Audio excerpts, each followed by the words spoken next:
Thank you so much, everybody, for joining us today for the Providing Access and Removing Barriers for Students with Disabilities in College webinar. We're so excited to be here and present this information. We'll start with some introductions today. So my name is Emerson Betcher. I'm an outreach specialist with UW-Help. UW-Help is what we like to kind of think of as the front door to all of the UWs or the universities of Wisconsin. We provide a lot of information, do outreach into schools, and help students with the application for the University of Wisconsin system. I'll let our panelists go ahead and introduce themselves, and then we'll go ahead and get started.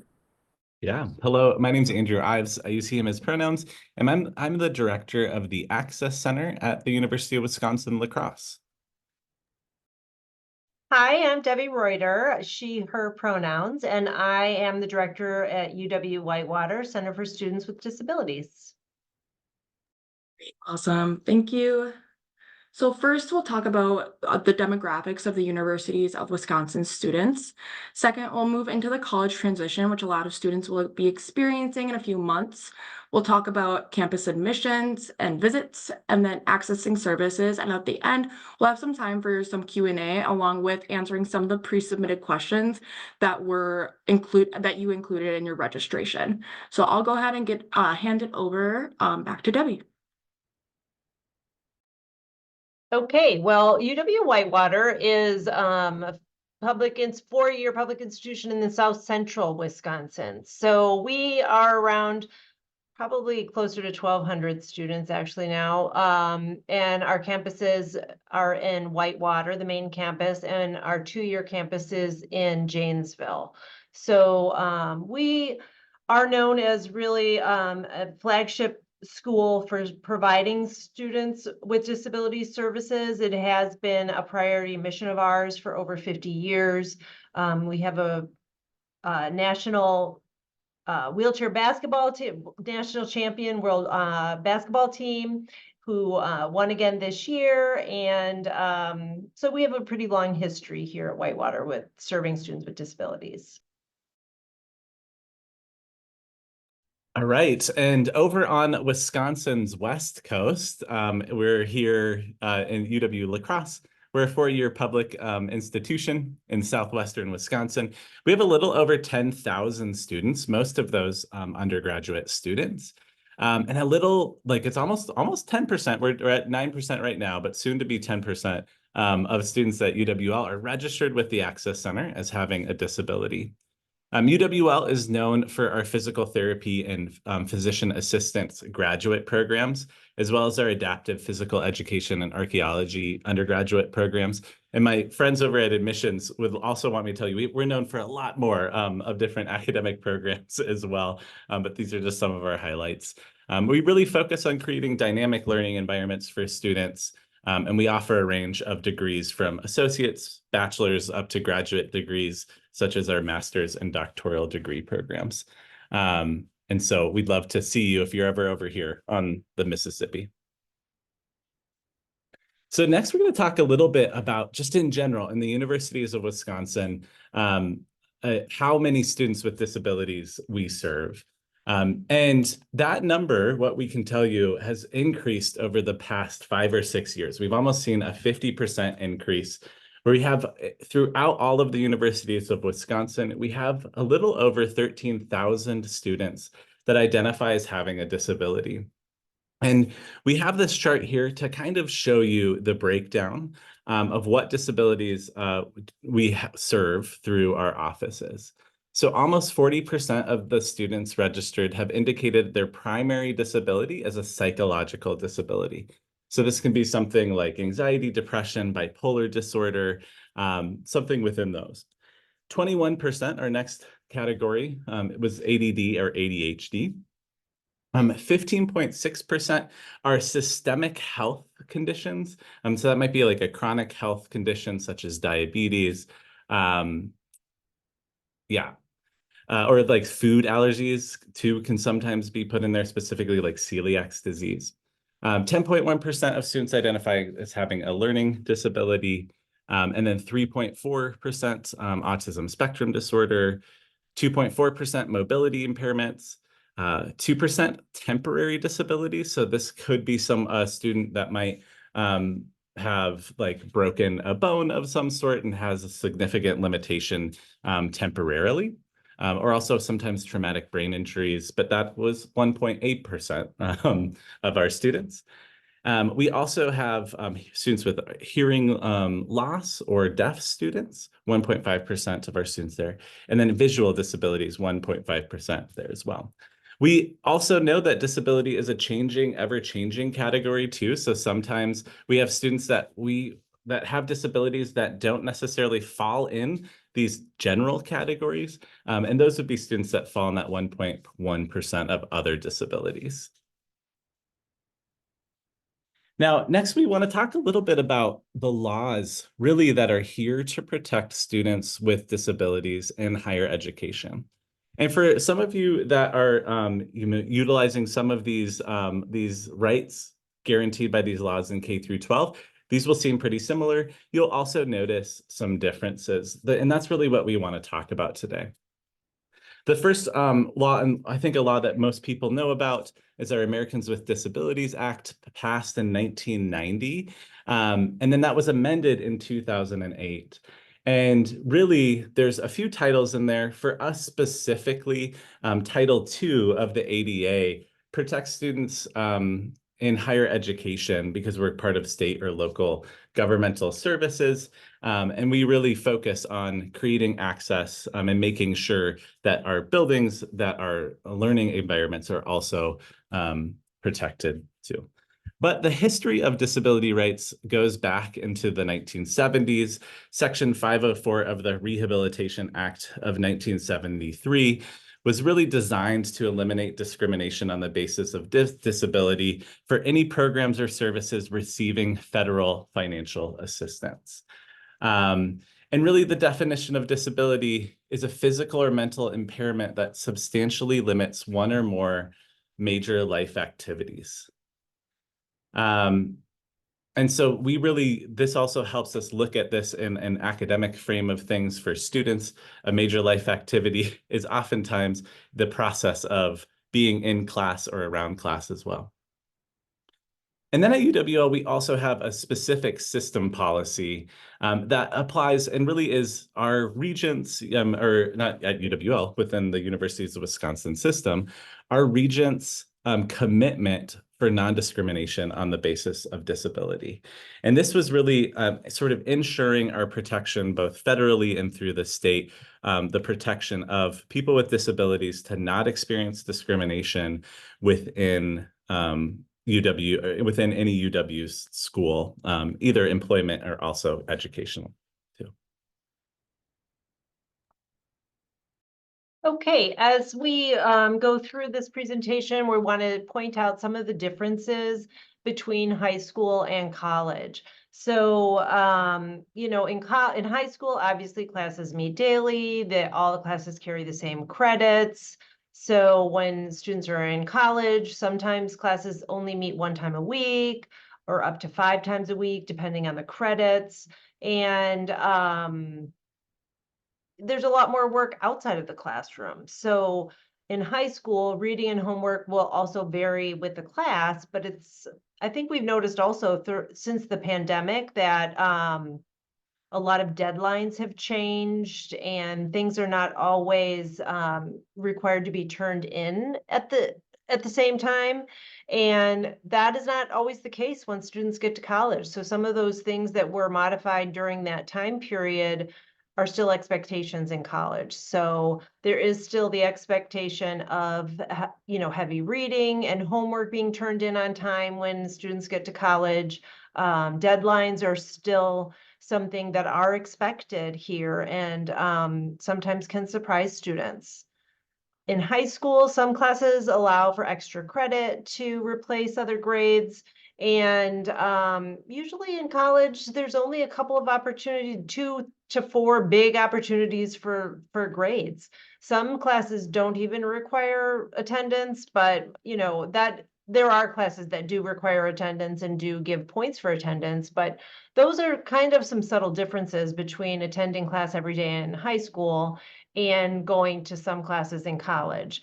So you're getting feedback on a regular basis when you're in high school from your teacher. You're getting homeworks, returned, or on electronic monitoring systems that teachers in high school have to enter and parents can check. But that's not the case in college.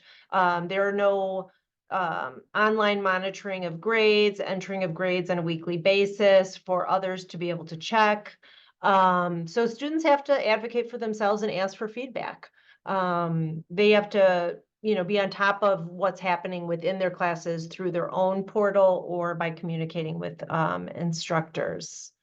So staff members will check in with students in our offices often, but we don't get access to students' grades and assignments either. So again, that's up to the student to advocate for themselves and find out. In high school, passing grades ensure graduation, and in college, things are, again, a little bit different. There are different GPA requirements for certain majors, and it is definitely a little bit more competitive. So now that we've talked about some of those differences between high school and college as far as academic requirements, also students don't have an IEP or a 504 plan when they come to college. It's not the same as when they've transitioned from middle school to high school, where everything follows them. Sometimes people think, oh, well, didn't the high school send you all of this documentation or information about my student's IEP? That is not the case. Students are now adults, and they are required through the laws in higher ed, through the Americans with Disabilities Act and Section 504, to self-identify as somebody who needs services. And they need to apply for services, provide their own documentation. Students do not always receive the same accommodations that they got in high school. So sometimes students are allowed retakes on tests or have modifications to their exams or papers that other students in regular ed classes don't get. That's not the case. All of the expectations are the same for students in college classes. Checking for understanding with notes for exams is not really an option, other than for some accommodations, and really just taking the initiative to go to as many study sessions with faculty, go to office hours. Those are the things that students are expected to do once they're in college. And I think at some point you've probably all heard about FERPA, the Family Education Rights and Privacy Act, which means that all student information is confidential. And that there are things that parents are able to sign in order to get access through the registrar or financial services for paying students tuition, and it's up to your student really to share that information with you. And I think it's a great opportunity to have those conversations with students, is rather than asking your student for their sign-in information and taking charge by looking into their information on your own, which is really a violation of FERPA. You should be checking with your student and asking them how their grades are and how things are going. But again, you won't be able to get access to that information like you did in high school anyway.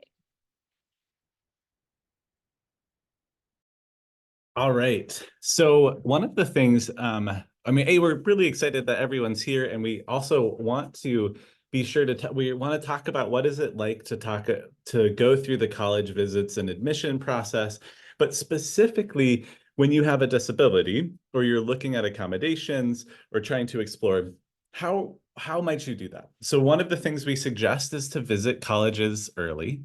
And of course, if possible, prior to your senior year, and attend college and career fairs.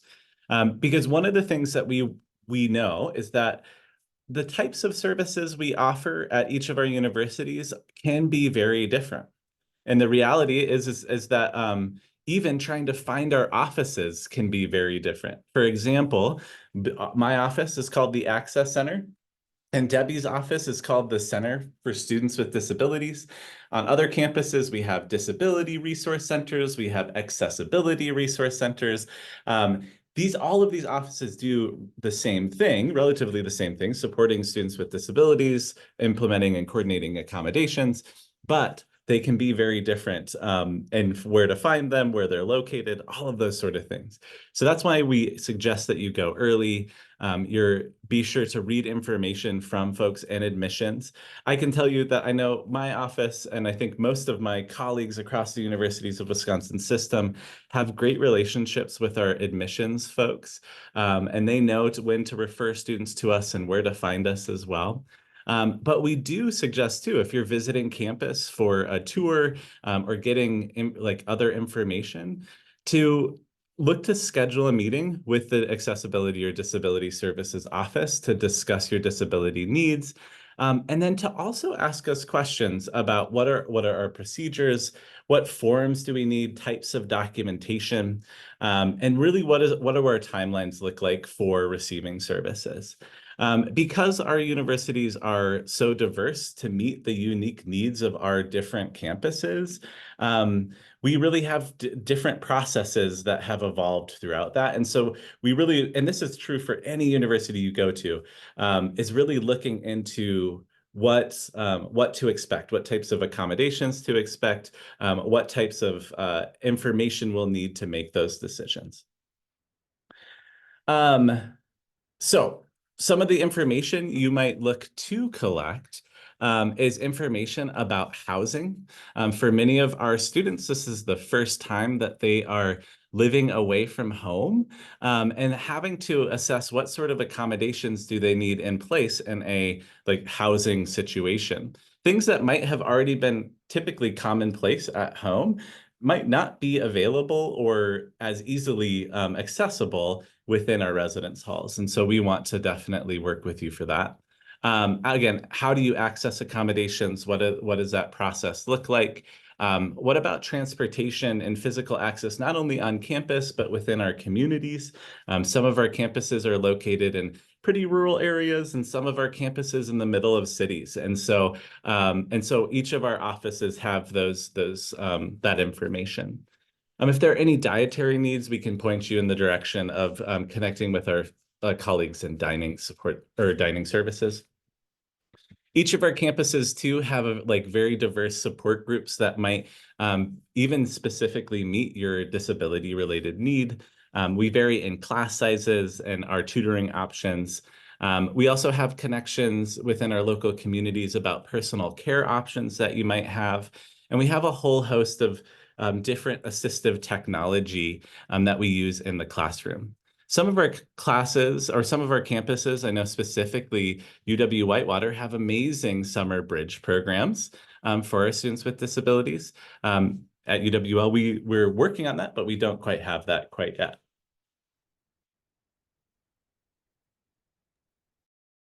Okay, so as Andrew's sharing with you about all the options, it's really a good opportunity to consider your own individual disability and how it impacts you and what that will be like for you moving on to this next transition and post-secondary options. So it's really important to go and ask those questions, and also to ask those questions and reflect on what it is that you're interested in and what meets your needs.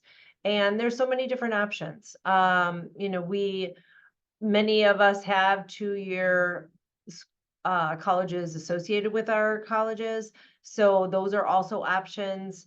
We have many students here who live on campus and commute to the Rock County campus and are able to get started there in a smaller setting, more of a community college feel. Some of the students live at home and then transfer after a year. And the students who live here, it gives them an opportunity to see what it's like to be away at college and still have classes in a smaller environment. So really knowing what's going to provide you the best experience. Are you ready to be living away at college? Can you commute to a 4-year school? How much do your parents do for you at home? How much are you able to do for yourself? Because when you go away to college and live away from home, you're going to be doing your own laundry. You're going to be doing a lot more for yourself than maybe you're doing now. So take those things into consideration. And if you have a complex disability that requires a lot of care, make sure that you have those conversations before you go away to school, because you want to have a plan in place. You don't want to get to campus and think, I don't know what's going to happen if I have a seizure or something comes up with my health condition. So these are really good questions to ask of the colleges and also of yourself, and have conversations with family. If you're not ready, maybe waiting to go away is the best option, and living at home and attending a 4-year school or a 2-year school is best for you. So when you are planning to go away, no matter, and even if it is at a 2-year school, you want to get services. So like I said earlier, your services are not just going to come with you here. You need to identify as a student who needs some services through an office, and apply for those services, submit documentation. I think that probably all of us at the universities of Wisconsin accept a thorough IEP. I know we get a lot of questions about, do I need to get a new evaluation? Do I need to have a new neuropsych evaluation? If somebody's been getting services throughout their entire school age career for learning disability and you have a current IEP, that's perfectly fine. I would say most places. Some places, once you move on to graduate school or for certification reasons, may need additional documentation, but that should be it. So then you would go ahead and, after you've applied to the school and you know you're going to attend somewhere, then is when you want to make an appointment to discuss what those accommodations look like in college and how to get those, because every semester you need to submit accommodations to your faculty. Every semester you have new faculty, new classes. So it's kind of getting into the habit of taking over that process for yourself.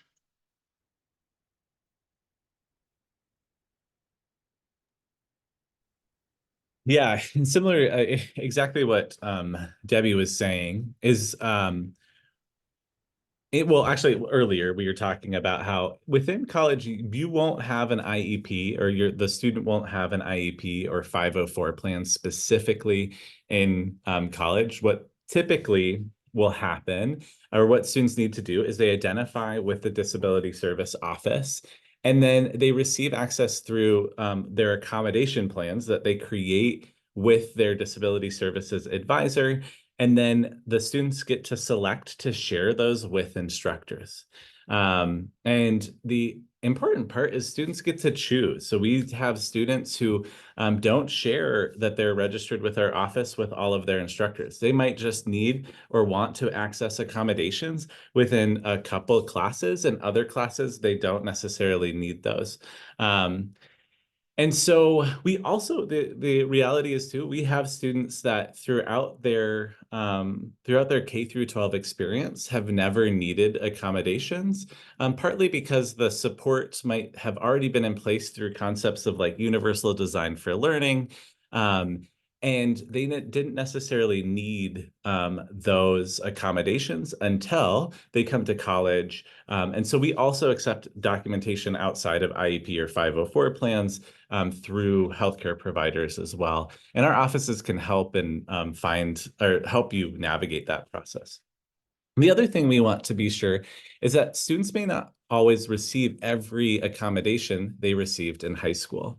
Some common ones that we see that most universities don't allow are modified tests or retaking exams, having instructors check in for understanding. The important note that we have there, and this goes back to students in college being self-advocates, is that really the onus gets put on the student to go check in with their faculty during office hours to see if they're understanding material through that way too. So there's still the ability to access that type of accommodation, but not the maybe more intrusive instructor checking in throughout the class for that understanding. Notes for exams that are not provided to every student would not be expected as well. And we don't ask students to alter, or not students, faculty, to alter any of their assignments or modify any of the curriculum. We're really looking to provide what accommodations allow you to access the material, the course content, the assignments, or the curriculum. If there's barriers to those, we want to put things in place, but we won't be looking to modify any essential learning objectives. Again, as a reiteration to FERPA, all of that student information is confidential. And so the role that parents play is very different from what is experienced in high school. Now, students can work typically with their offices to provide release of information so that we can, I think most of our offices view parents as partners too, and we definitely want that. But oftentimes students are doing this on their own, becoming their own self-advocates, reaching out to instructors, sending out their accommodation letters, and it works pretty smoothly. Next, some of our common accommodations. So I just talked about some of the things we don't do, but it is important to share. Here are some of the common accommodations that we have throughout the Universities of Wisconsin system.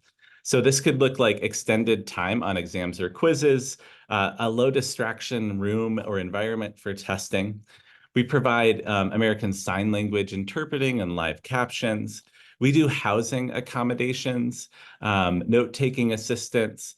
We do alternative format textbooks. So if you need a digital textbook and using ebooks, and then also other assistive technology that can look like sometimes FM systems, and other sort of technology that we use, smart pens for note-taking, those sort of things.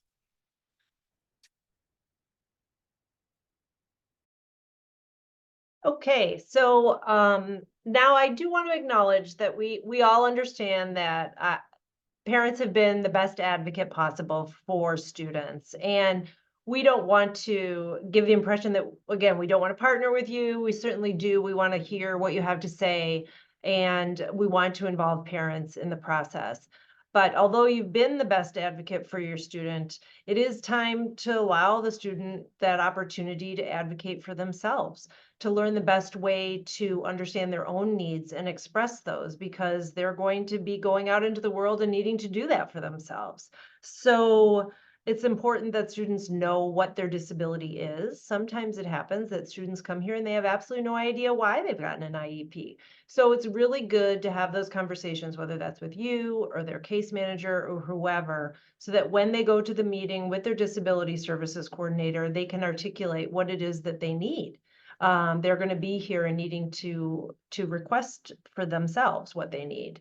So it's a good opportunity to practice, role play. Again, you can role play with your student. You can ask teachers or case managers to do that. And go ahead and learn how to advocate for yourself. Empower yourself and look through and see what it is that you know is going to help you be the best student and learner. I know oftentimes we do get the question about students who used accommodations in high school and they're not super excited about using them in college, and maybe parents want them to use them more than the student does.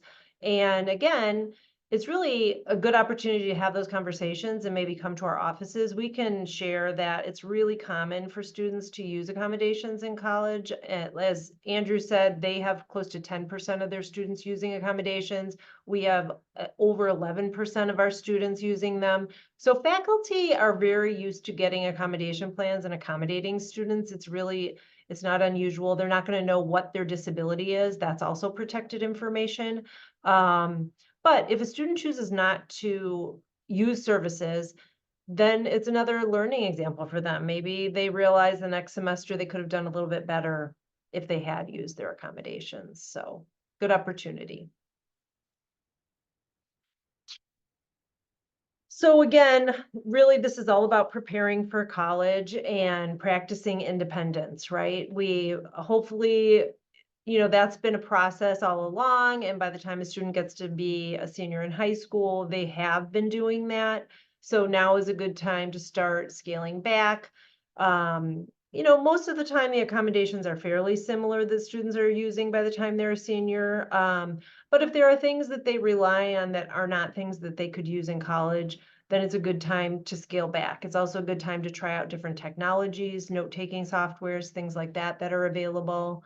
Know what your limitations are and what works for you. Honestly, I think that sometimes our students who've received accommodations, students with learning disabilities, who've had IEPs throughout their whole career in school are more prepared than some of the students who have not, because they've learned those skills. They have been prepared. They've had these conversations where sometimes students who just skated by and did just fine without and never used accommodations in college get here and don't understand what it takes for them to be successful. So I think that students with disabilities have probably already really mastered a lot of those skills. So that's a good thing.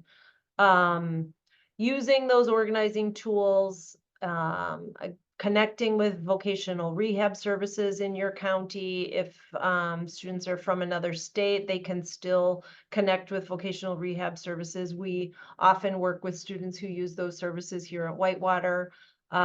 If you are somebody that has counseling services and needs to continue therapy, if the counseling needs you have are something that you think might be beyond what university counseling can provide, then look into counselors in the community where your student is going. If you're too far away for them to see their psychiatrist or medical professional of other kinds, look into who those medical professionals are in the community where you're going to be going away to school. Thank you so much for that. Thank you so much for coming here and presenting, Andrew and Debbie. I'm going to leave our attendees with some resources and some links. These can also be found in a thank you letter that you'll be getting from us at the end of the week. But again, thank you so much for joining us on this Wednesday afternoon. Here's some more contact information for the UW Help office for Andrew and Debbie if you have any further questions. But again, thank you all, and we hope you have a great evening. Thanks, everyone. Thanks.